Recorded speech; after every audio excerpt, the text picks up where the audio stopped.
Howdy, this is Hudson Valley Hank, coming to you extra wide and dead inside. A while back I talked about the diesel dilemma Henry Hudson's Valley was in the midst of, but it has now come to my attention there is an even larger concentration of brain-dead, brand-loyal off-road warriors upsetting the second greatest valley on Earth's delicate ecosystem. I'm of course talking about Jeep owners. The template for the first Jeep rolled out in the 40s to assist the Allied powers in their defeat of the filthy Axis nations in WW2. Contrary to popular belief, the prototype of the first Jeep was not made by Willys Overland, but a small operation out of Butler, Pennsylvania, called the American Bantam Car Company. Bantam created what was known as the Bantam Reconnaissance Car. Because demand was so high at the peak of the war for these tiny toy soldier mobiles, Bantam alone could not stamp out vehicles fast enough, so larger companies like Ford and Willys stepped in to pick up the slack. By war's end, Willys Overland began producing the first Jeep for sale to civilians.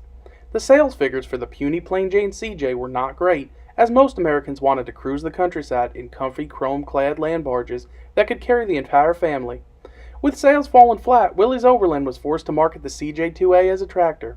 Even though farm equipment was in short supply due to the war, these agri-Jeeps didn't sell largely because they were far too light for farm work. This sales trouble continued until Willys Overland was forced to pair up with Kaiser Motors to form Kaiser-Jeep in 1953. That merger lasted almost 20 years until the American Motors Company bought them out in 1970. The AMC was the company responsible for the garish Gremlin and putrid Pacer, so Americans knew the Jeep brand was in heedful hands. After a miraculous 17-year run under the AMC umbrella, the company went defunct, surprising no one. Chrysler swiftly stepped in to sweep up the pieces and continue the sale of the Jeep brand.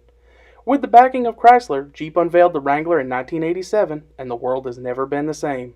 Named after the official blue jean of Walmart and domestic violence, the Wrangler wore the badge Jeep, whose name was borrowed from tractor company Minneapolis Moline, supported an iconic grille taken from Ford's design team, and was built off a platform first created by the Bantam Motor Company.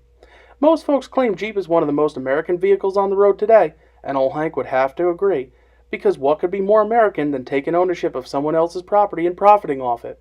Hudson Valley Hank doesn't have an issue with Jeep's questionable business tactics, because that would be going against the core beliefs of capitalism. Old Hank is a lot of things, but a communist ain't one of them. In the Hudson Valley today, these rugged ripped-off 4x4s are frequently seen exploring hard-to-reach locations, like grocery stores and drive-thrus. The days of Jeeps being used to traverse torturous terrain and win battles are long gone, but that doesn't mean the limp Dick, Lewis, and Clarks of the second greatest valley on Earth got the message. These self-proclaimed adventurers deck out their muckhole Miatas with light bars, oversized tires, brush guards, rock sliders, snorkels, and the biggest performance upgrade of them all, decals. Texting and driving is still illegal, but if you pass 2 Wranglers on the road, you'll read 4 paragraphs of "It's a Jeep thing, and if you can read this, flip me over" gibberish, and somehow that's perfectly legal. The only real issue old Hank has with these 4-wheel drive Fiats is the rationale of their owners.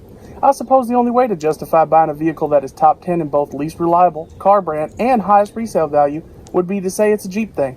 If the high initial cost, frequent repairs, and lack of power aren't enough to turn you away, then maybe the cramped interior, poor gas mileage, and rollover rates will.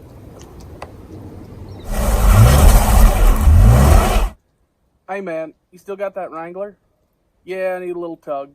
All that being said, the thing that makes Jeeps truly American are the consumers of this vehicle knowing all the pitfalls, yet buying a Jeep anyway.